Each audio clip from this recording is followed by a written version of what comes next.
আপনি ওই আটটা পার্টি ঢুকতে পারবি মোবাইলটা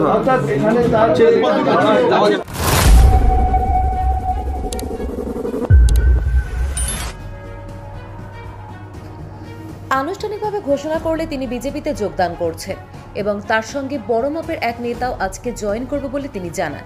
তবে কে জয়েন করবে সেটা খোলসা করে বলেননি, কিন্তু পার্টি হওয়ার প্রশ্নে তিনি বলেন দলই ঠিক করবে, তাদের প্রার্থী ঘোষণা করবে।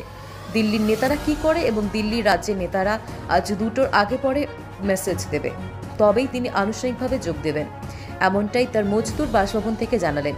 সেই সঙ্গে সন্দেশখালীর শেখ শাহজাহান নৈহাটিতে হাজার হাজার বিঘা জমি কেনা আছে এবং তার দুই সাগরেদ শিবু হাজরা এবং উত্তম সর্দার তাদের নামেও জমি কেনা আছে। এর মূল আশ্রয়দাতা নৈহাটির পার্থভূমি। বর্তমানে তিনি ব্যারাকপুরে তৃণমূল কংগ্রেসের প্রার্থী। বিস্ফোরক মন্তব্য করলেন বর্তমান তৃণমূল নেতা ব্যারাকপুরের সাংসদ অর্জুন সিং।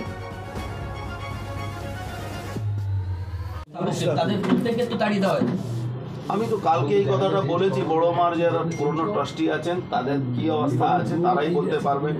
ওখানে হাজার হাজার যে হকাররা ছিলেন তাদের কি হাল হয়েছে, ওখানে ব্যবসায়ীদের সঙ্গে কি ব্যবহার হচ্ছে সবই আপনারা জানেন। আরও সময় আসবে। দাদা একটা বিষয় একটু পরিষ্কার করুন, সেটি হচ্ছে যে গতকালকেও যে অর্জুন সিং বিজেপিরই সাংসদ, বিজেপিতে আছে, ও কিন্তু তৃণমূল আসেনি। তাহলে যদি তাই হয় তাহলে নতুন করে দল পরিবর্তন করার আবার কি আছে, মানে যোগদান করার কি আছে, কোনো প্রয়োজনীয়তা আছে? কিছু কিছু জিনিস ফর্মাল হয়ে সেটা করতে হবে। ঠিক আছে দাদা, শেষ